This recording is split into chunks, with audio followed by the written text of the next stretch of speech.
Meron pong nagtanong sa akin, Ma'am, paano if ako ang kukuha pero asawa ko lang po ang may trabaho, seafarer po siya? Eligible ba na mag-apply ng car loan si ma'am kahit na wala siyang trabaho and si husband lang ang may source of income bilang seafarer?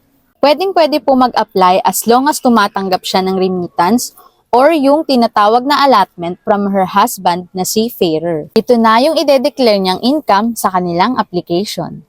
Ang mangyayari po, si husband na magiging co-borrower, while si ma'am naman ang primary borrower since siyang nandito sa Pilipinas. Kaya siyang magiging primary borrower dahil siyang may kakayanang pumirma ng necessary documents para ma-release ang sasakyan. Ano ba ang kailangang requirements? Para sa primary borrower, 2 government-issued IDs, proof of allotment or yung latest 3-month bank statement of account at proof of billing kung saan po kayo naninirahan. Para naman po sa co-borrower, 2 government-issued IDs, employment o POEA contract, and 3 months latest payslips. Hindi po mahirap magpa-approve ang applicant na may spouse na seafarer, lalo na kung maganda po ang inyong credit history and kumpleto po ang ipinasa nating requirements.